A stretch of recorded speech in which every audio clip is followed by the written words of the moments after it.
L'objectif d'un TP de simulation et de régulation de vitesse d'un moteur à courant continu sur MATLAB Simulink est d'enseigner les principes de base de la modélisation et de la régulation des systèmes de commande. Un moteur électrique à courant continu est un convertisseur électromécanique permettant la conversion bidirectionnelle d'énergie entre une installation électrique parcourue par un courant continu et un dispositif mécanique. L'inducteur ou le stator crée un champ magnétique fixe. B. Ce stator peut être A ou constitué d'électro-aimants. L'induit ou le rotor porte des conducteurs parcourus par un courant continu. Ces spires, soumises à des forces, entraînent la rotation du rotor. Il en résulte une variation du flux du champ magnétique à travers chaque spire. Schéma explicatif du moteur CC.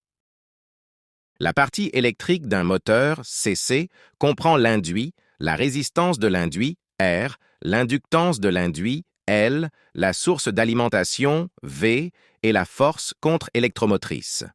La partie mécanique convertit le mouvement rotatif en travail utile. Elle inclut le rotor, le moment d'inertie mesurant la réticence au changement de vitesse. Le schéma bloc du moteur CC et sa fonction du transfert. Partie simulation du schéma du moteur CC sur Simulink avec son graphe. En conclusion, MATLAB Simulink offre un environnement puissant pour modéliser et simuler le comportement d'un moteur à courant continu et mettre en œuvre des stratégies de régulation de vitesse.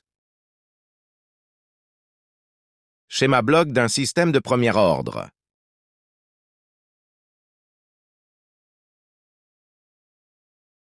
Schéma bloc d'un système de second ordre. Le but de ce TP est comprendre le comportement des systèmes de premier et de second ordre en analysant leur réponse temporelle à des entrées spécifiques. Pour psi égale à 5, pour psi égale à 2, pour psi égale à 1, pour psi égale à 0,4, pour psi égale à 0. Le dépassement indiciel dans chaque cas. La pseudo-période dans chaque cas.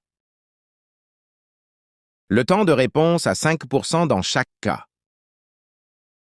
La réponse indicielle à 5% dans chaque cas.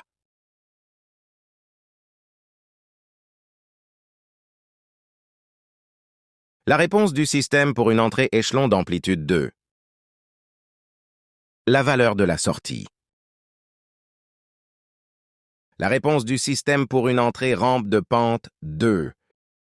Partie pratique pour un système de premier ordre. Partie pratique pour un système de deuxième ordre. Pour psi égale à 5. Pour psi égale à 2. Pour psi égale à 1. Pour psi égale à 0,4.